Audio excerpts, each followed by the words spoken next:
Mwenyekiti wa Chama cha Demokrasia na Maendeleo Tundu Lissu leo anatarajiwa kufikishwa mbele ya Mahakama Kuu ya Tanzania, masjala ndogo ya Dar es Salaam, wakati kesi yake ya uhaini ikirejea rasmi kusikilizwa.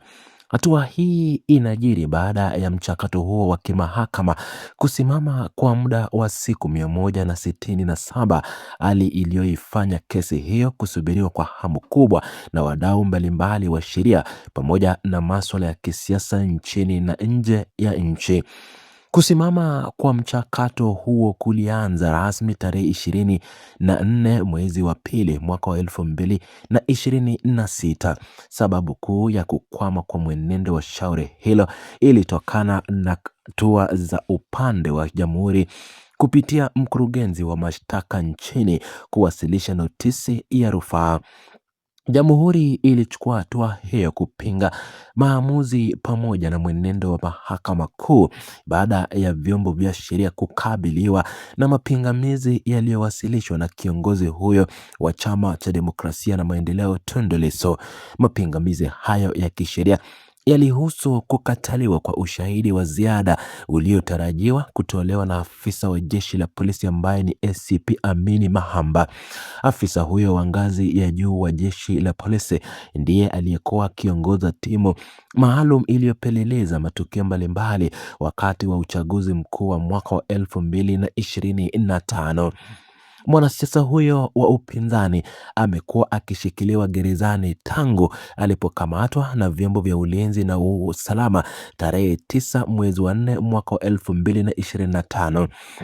Siku moja baada ya kukamatwa kwake, yaani tarehe 10 mwezi wa 4 mwaka wa 2025, mwenyekiti huyo wa Chama cha Demokrasia na Maendeleo Tundu Lissu alifikishwa mahakamani na kufunguliwa mashtaka mazito ya uhaini pamoja na kosa lingine la uchochezi. Tangu kipindi hicho, mchakato wa kisheria umekuwa ukipita katika hatua mbalimbali, huku mwanasiasa huyo akiendelea kubaki mahabusu gerezani Ugunga.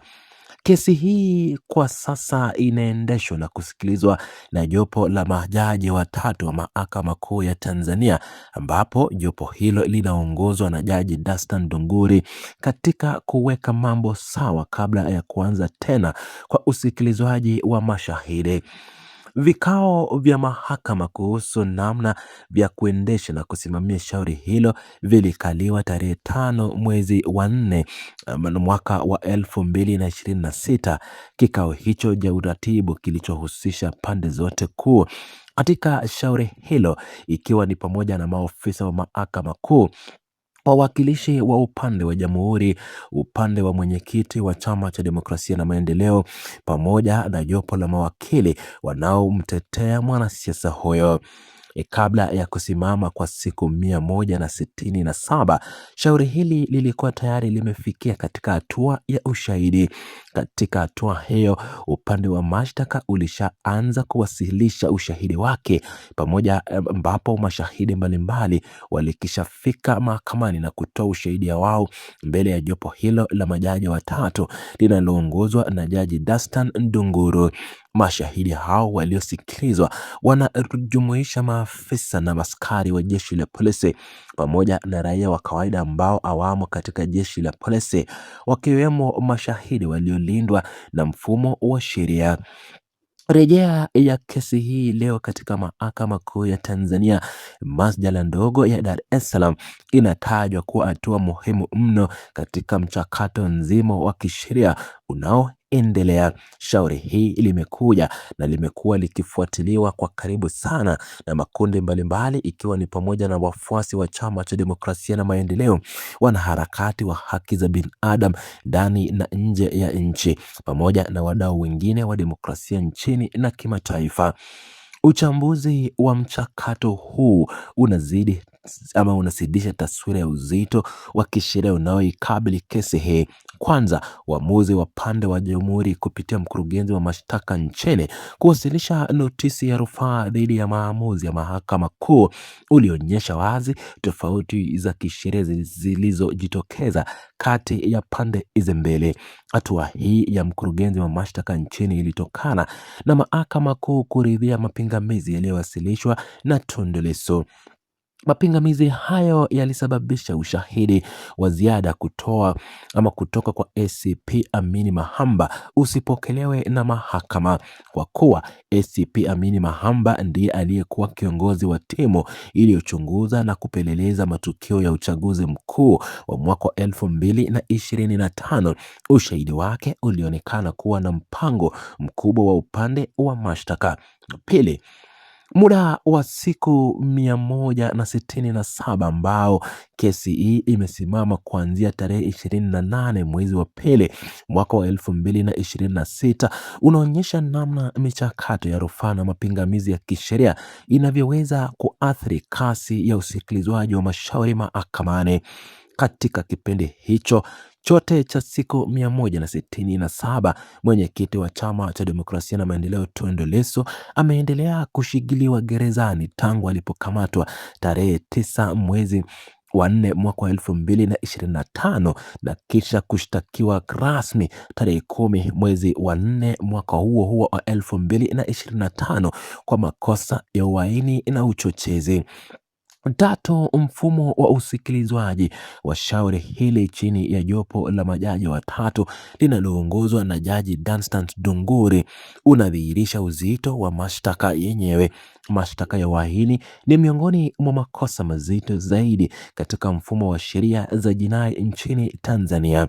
Ndiyo maana uwepo wa kikao cha uratibu cha tarehe 5 mwezi wa 8 mwaka wa 2025 ama 26 konradhi kati ya mahakama kuu upande wa jamhuri, mwenyekiti wa Chadema Tundu Lissu pamoja na mawakili wake ulikuwa hatua ya msingi ili kuweka utaratibu wa wazi wa namna ya kuendesha na hatua za ushahidi.